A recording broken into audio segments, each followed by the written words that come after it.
6. On Providence.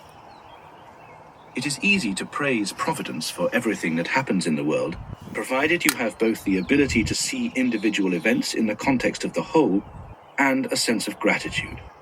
Without these, either you will not see the usefulness of what happens, or, even supposing that you do see it, you will not be grateful for it.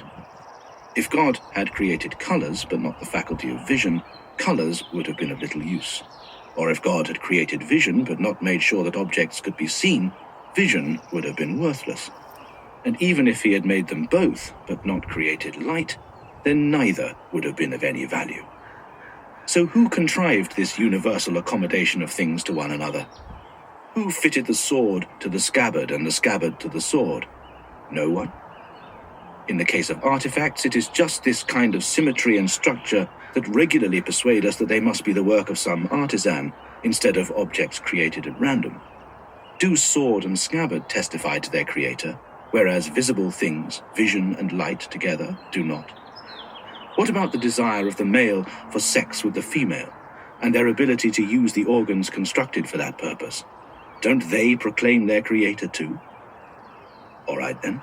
What about the complex organization of the mind, built so that when we meet with sensible objects, we don't just have their forms impressed upon us, we make a selection from among them, and add and subtract impressions to form various kinds of mental combinations, and from certain ideas make inferences to others somehow related? Aren't such abilities able to make a big enough impression so that it becomes impossible for us to discount the possibility of a creator?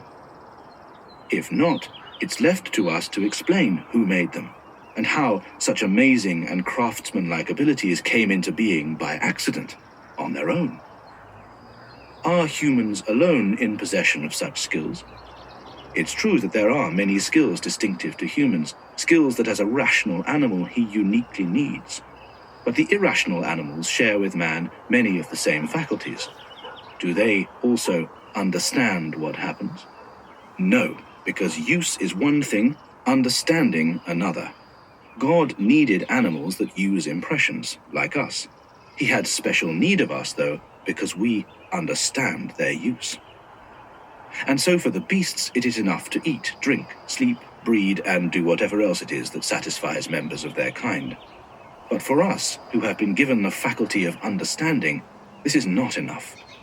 Unless we act appropriately, methodically, and in line with our nature and constitution, we will fall short of our proper purpose.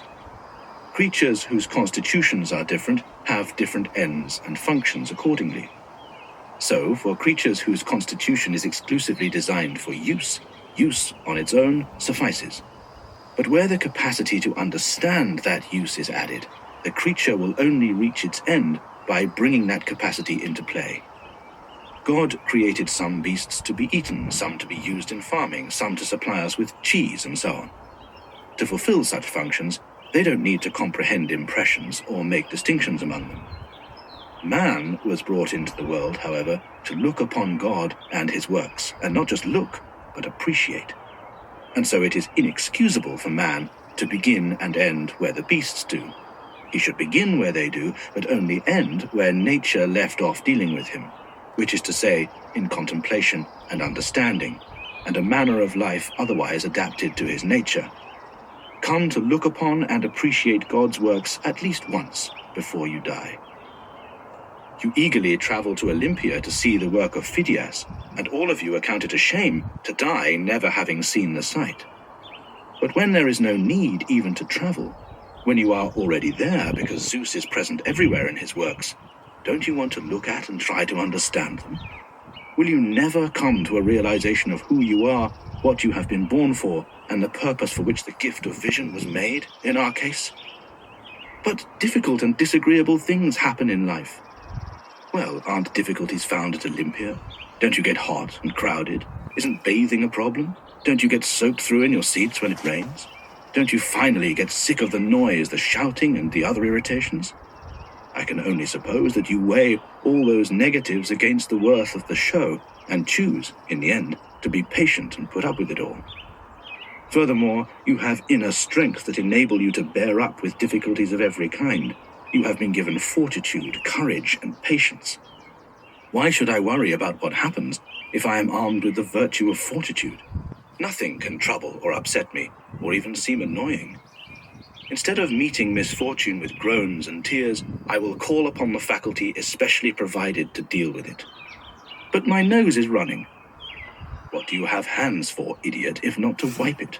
But how is it right that there be running noses in the first place? Instead of thinking up protests, wouldn't it be easier just to wipe your nose? What would have become of Hercules, do you think, if there had been no lion, hydra, stag, or boar, and no savage criminals to rid the world of?